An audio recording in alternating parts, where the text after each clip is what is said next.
আসসালামু আলাইকুম, স্বাগতম আরেকবার civil engineering all solutions YouTube চ্যানেলে। সো আজকে আমি আপনাদের আরেকটি এর আগে একটি ভিডিও ভাইরাল হওয়ার জন্য এবার আরেকটি এবং খুবই চমৎকার এবং খুবই সুন্দর বাড়ি ডিজাইন নিয়ে হাজির হয়েছে এবং স্ট্যান্ডার্ড কালারিং করা। সো যার যে কেউ দেখলে বাড়িটা পছন্দ হবে সেরকম একটি ডিজাইন।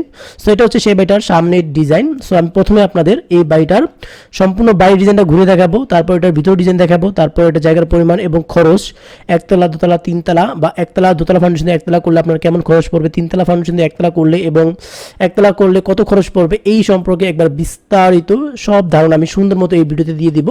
সো আপনি না টেনে সম্পূর্ণ ভিডিওটি দেখুন। আশা করি এই ভিডিও থেকে আপনি আপনার বাড়ি তৈরি করার জন্য খুবই ভালো একটি আইডিয়া নিতে পারবেন। সো প্রত্যেকটা ভিডিওর মতো এই ভিডিওটার কালার রং আমি আমার মন মতো করে করেছি। তো আপনি চাইলে কিন্তু এগুলো পরিবর্তন করে আপনার মন মতো করে করতে পারবেন। এবং এই ভিডিওটার আপনার যদি স্ট্রাকচার ডিজাইন পিডিএফ ফাইল যদি প্রয়োজন হয়, এটা কোথা থেকে সংগ্রহ করবেন, কীভাবে নেবেন না নেবেন, এই বিস্তারিত আমি সব কিছু এই ভিডিওতে আপনাদের ক্লিয়ারভাবে বলে দেবো। সো আপনি না টেনে সম্পূর্ণ ভিডিও দেখুন। আশা করি এই ভিডিও থেকে আপনি উপকৃত হবেন। সো দেখেন, ভিডিওটার ডিজাইন সামনে দিয়ে যেন সবাই পছন্দ করে ওরকমভাবে করা হয়েছে। সো আমি আশা করি আপনাদের সবারই পছন্দ হবে এবং পছন্দের একটি ডিজাইন।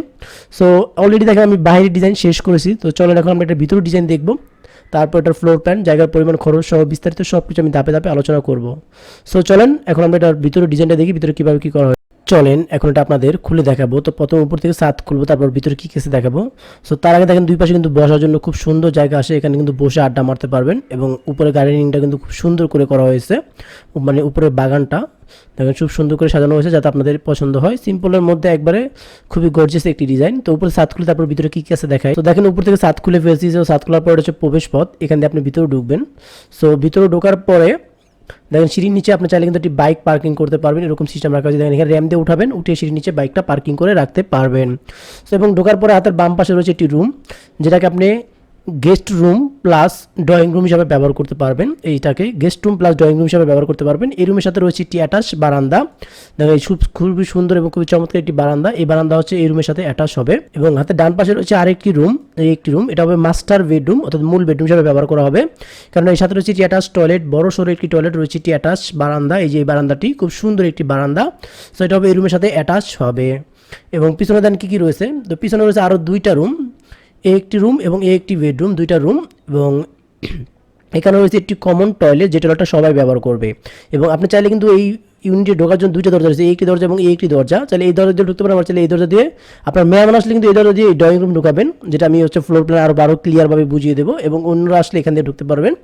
সো এবং মাঝখানে ঢোকার পরে ড্রয়িং রুম, এখানে খাওয়া দাওয়া করবেন। আর এটা হচ্ছে রান্নাঘর, এখানে রান্নাবাড়া করে এখানে খাওয়া দাওয়া করবেন, এরকমভাবে ব্যবস্থা করা হয়েছে। এবং এটা হচ্ছে দরজা। সো আপনি এই দরজা দিয়ে কিন্তু চাইলে পিছনে বের হতে পারবেন, পিছনে বের হওয়ার জন্য রাখা হয়েছে।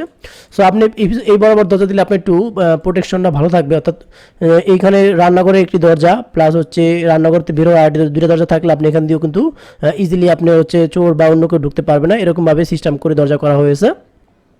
সো এই হচ্ছে এটা টোটাল 3D ফ্লোর প্ল্যানটি। তো টোটাল 1 2 3 4 চারটা রুম রয়েছে, তার মধ্যে আপনি তিনটাকে বেডরুম এবং আরেকটাকে বেডরুম প্লাস ড্রয়িং রুম হিসাবে ব্যবহার করতে পারবেন। এবং রয়েছে দুইটি টয়লেট, একটি অ্যাটাচ একটি কমন, রয়েছে রান্নাঘর, ডাইনিং স্পেস এবং হচ্ছে সিঁড়ি। এই সিঁড়িতে আপনি ছাদে উঠবেন, দোতলা করলে দোতলায় উঠবেন। এবং রয়েছে সামনে দুইটি বারান্দা। সো এই হচ্ছে এটা টোটাল 3D ফ্লোর প্ল্যানটি। তো চলেন এখন আমরা এটার 2D ফ্লোর প্ল্যানটি দেখবো, তারপর এটার খরচ নিয়ে আলোচনা করব। তো দেখেন আমার কাছে 3টা ফ্লোর প্ল্যান আছে, আমি 3টা ফ্লোর প্ল্যান আপনাদের সুন্দর মতো ডিটেলস একবারে ধীরে ধীরে বুঝিয়ে দেবো যাতে আপনাদের কোনো কিছু বুঝতে অসুবিধা না হয়। সো দেখেন এটা হচ্ছে গ্রাউন্ড ফ্লোর প্ল্যান। তো এখান থেকে আপনি ঢুকবেন। সো ঢোকার পর রয়েছে স্টেয়ার। সো স্টেয়ার এখান থেকে পর্যন্ত আছে 16 ফিট এবং এখান থেকে রয়েছে 8 ফিট, অর্থাৎ 8 ফিট বাই 16 ফিট। এবং এখানে ঢোকার পর রয়েছে একটি বেড, এই দেখেন ড্রয়িং রুম প্লাস বেডরুম। এখানে আমি একটা খাট ফালাইছি, দেখেন সিঙ্গেল খাট ফেলিয়ে রেখেছি, প্লাস এখানে সোফা ফালানো আছে, এখানে টিভি আছে।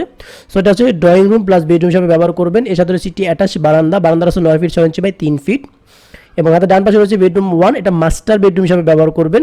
সো এটা আছে 13 ফিট বাই 12 ফিট, অর্থাৎ বড় সড়ো রুম। আমি বলবি 12 ফিট বাই 12 ফিট হচ্ছে মিডিয়াম স্ট্যান্ডার্ড রুম। সো সেখানে হচ্ছে আমি আপনাকে 13 ফিট বাই 12 ফিট দিচ্ছি, মিডিয়াম হচ্ছে একটু বড় আছে। সো রুমের জায়গা নিয়ে কোনো সমস্যা নাই, চিন্তা করার কোনো কারণ নেই, বড় সড়ো রুম। এবং রয়েছে একটি বারান্দা 9 ফিট 6 ইঞ্চি বাই 3 ফিট। এবং রয়েছে টয়লেট, অ্যাটাচ টয়লেট।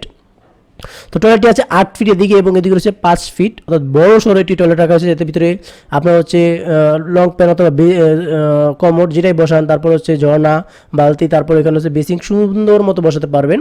সো এই পাশে হচ্ছে কমন টয়লেট, এটাও বড় 8 ফিট বাই 5 ফিট বড় সড়ো রাখা হয়েছে। এবং পিছনে রয়েছে দেখেন আরও বেডরুম।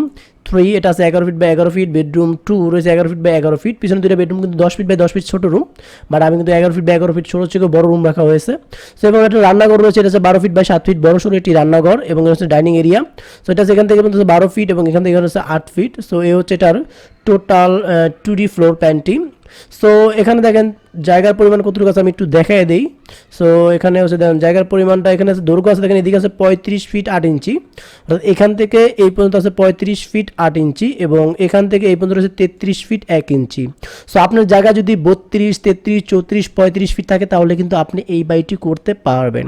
সো আমি আবারও বলছি, আপনার জায়গা যদি 32 ফিট, 33 ফিট বা 34 ফিট যেটাই থাকুক না কেন, আপনি এই বাড়িটি করতে পারবেন। এদিকে রয়েছে আপনার 33 ফিট, সো এদিকে আপনি চাইলে 1 ফিট 2 ফিট কমাতে পারবেন।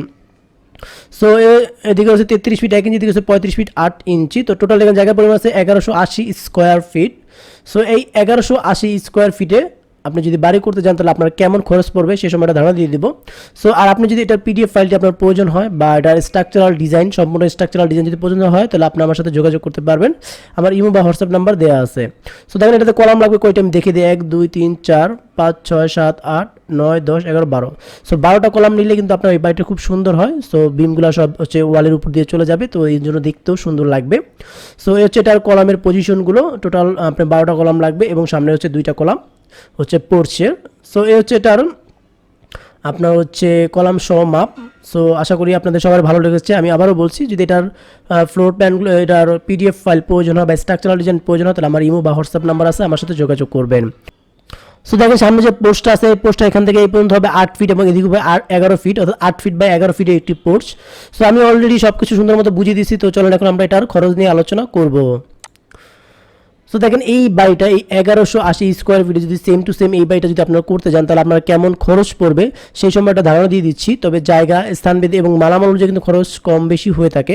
তবে আপনি যেরকম আছে একবার সেম টু সেম এরকমভাবে যদি করেন তাহলে আপনার মানে দোতলা ফাউন্ডেশন দিয়ে কেউ যদি একতলা কমপ্লিট করেন সেক্ষেত্রে আপনার খরচ পড়বে মাত্র 16 থেকে 17 লাখ টাকা।